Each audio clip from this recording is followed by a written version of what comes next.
আত্মা কি করে ধর্মমূলঙ্ঘি ভগবান ও সর্বদেবময় হরি স্মিতঞ্চ তদ্বিদং রাজম চ আত্মা সুপ্রসিদ্ধতি।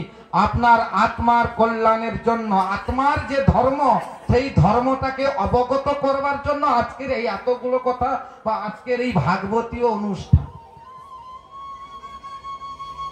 আমরা যদি জানি অধর্মের দূতং পানং স্ত্রিয়ং যত্রাসন চতুর্বিধা, আমরা অধর্মের যদি জানি দূত ক্রীড়া, তথাপিও আমরা সেগুলো করছি। কাকে কোন ধর্মকে কেন্দ্র করে এগুলো করছি? ওইসব প্রতিযোগিতা, সংস্কৃতি, খেলা, ইমুক তুমুক, এগুলো আমরা কিন্তু একটা অনুষ্ঠানকে কেন্দ্র করে করছি। কিন্তু এটা কি প্রকৃত আমাদের ধর্ম হচ্ছে?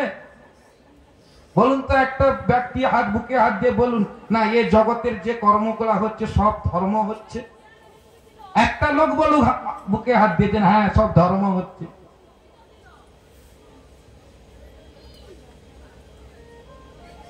যেখানে নেশা পান করছে, যেখানে অবৈধ কর্ম হচ্ছে, সেটা কি প্রকৃত ধর্ম হচ্ছে কি জগতে? এই জগতের কিন্তু কেউ ধর্ম করতে পারে নাই। ধর্ম কোনটা? এই আজকের যে সনাতন প্রভু, আজকের এই শুদ্ধ ভক্তির অনুষ্ঠান আমাদের আত্মার সদ্গতির, আত্মার কল্যাণের জন্য ভগবানের সেই পরম নাম, পরম ধর্মের কথা, ভগবানের কীর্তন, বিশ্বক্সেন কথা সূত্র, বিশ্বক্সেন অর্থাৎ ভগবানের কথা, সেই কথা শ্রবণ করবার জন্য আজকে আমাদের এই সুন্দর ব্যবস্থা করেছেন। এটাই একমাত্র আমাদের ধর্মের মূল অনুষ্ঠান। তাহলে আর জগতে যা কিছু আছে এগুলো সব অধর্মের অনুষ্ঠান। ভগবানের কথা যেখানে হয়, ভগবান সম্বন্ধীয় ধর্ম অনুষ্ঠিত, ভগবানকে নিয়ে যে অনুষ্ঠান, ভগবানকে কেন্দ্র করে যে অনুষ্ঠান, ভগবত সম্বন্ধীয় যে অনুষ্ঠান, সেটাই হলো প্রকৃত ধর্মের অনুষ্ঠান। কিন্তু আর এই জগতে মানুষ যা কিছু করছে সেগুলো সব ধর্ম নয়, অধর্মের অনুষ্ঠান।